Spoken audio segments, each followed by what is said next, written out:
咁之前都出咗啲樓市新聞啦，就統計翻舊年2025年成交量最多嘅一個區份，排第一嘅當然就係呢一個大二嘅啟德。咁第二咧就已經係嚟到咗我而家身處嘅呢個黃竹坑，最因為呢度大部分嘅單位咧都可以享受到呢一個咁開揚同埋咁有香港特色嘅一個深灣遊艇會嘅美景之外，而佢樓下咧就係呢個基礎商場同埋黃竹坑站，係擁有地鐵商場雙上蓋嘅呢個優勢。除咗交通方便、生活配套齊全之外，佢呢度嘅校網都好優越嘅喎。其實黃竹坑呢一區咧，一共係有21間嘅國際學校，其中就包括而家喺屋苑前面嘅呢個新加坡同埋加拿大國際學校。而人海呢個樓盤最大嘅優勢咧，就係佢提供翻同居面積最大嘅4房戶型。阿 K 而家嚟到咗佢位於一座嘅呢個頂層嘅4房大廈，成個使用面積係超過1400尺，有4個房間，全部都係咧廳房同享，享有到相同嘅呢個深灣遊艇會嘅一個美景。咁你話要喺黃竹坑站頂揾翻相同面積嘅呢一類4房大廈嘅話咧，咁就只有陽海可以俾到你啦。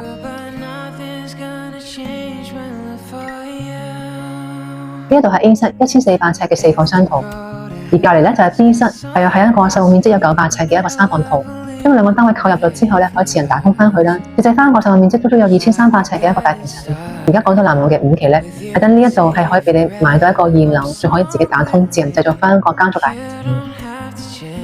大家會見到佢呢個戶型通道位比較長啦，咁就因為發展商想將4個房間都享有翻相同嘅呢個廳房同享嘅美景，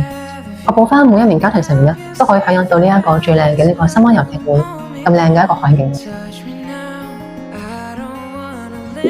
你我入到嚟迎接你嘅就係呢一個咁開揚、咁舒心嘅一個白色遊艇美景，而且佢配置咗全內地玻璃窗，成個房間嘅採光度同埋通風度都好夠。再加上佢嘅頂層單位咧係做翻一個特高樓底嘅，咁足足有成3.5米咁高嘅，所以咧成個生活空間係非常之寬敞。發展商善用翻呢個景觀嘅優勢，連呢一個套房嘅衛生間咧都俾咗呢個全內地玻璃窗，一邊辦公嘅時候都可以欣賞到出邊呢個咁有香港風味嘅一個美景。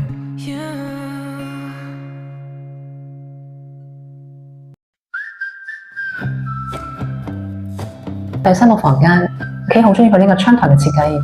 另外翻到屋企坐喺窗台嗰度，一邊飲杯咖啡，一邊欣賞呢個咁開揚嘅白色遊艇美景，都係人生嘅大享受。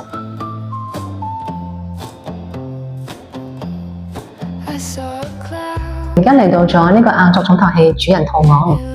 呢度就做咗個轉角窗，就因為唔想浪費到呢個南黃山嘅美景。向前望，除咗見到新加坡國際學校，後面咧就呢個香港好著名嘅呢個南洋山喎，所以景色係有山有海有大樓，相當之豐富有層次感㗎。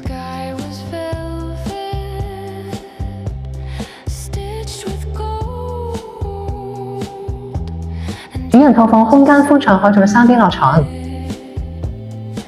行到嚟後面仲預留咗一個空間充足嘅衣帽間位，咁可以做翻2個到頂嘅大衣櫃。如果呢個主人套房嘅衛浴咧，唔單止俾1扇窗，你係俾足2扇窗，令到成個衛浴感覺光猛啦，同埋可以保持翻啲空氣流通喎。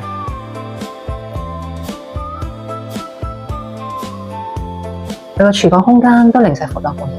喎，入邊已經做晒歐美品牌嘅煎餅間。喺呢邊首先會見到咖啡機啦，有豪宅標配紅酒櫃。嚟到呢邊有明火煮食爐同埋電磁爐啦，咁下面都係烤箱同埋蒸焗。就係窗出邊已經係可以望到呢一個咁翠綠嘅一個南螺山嘅美景。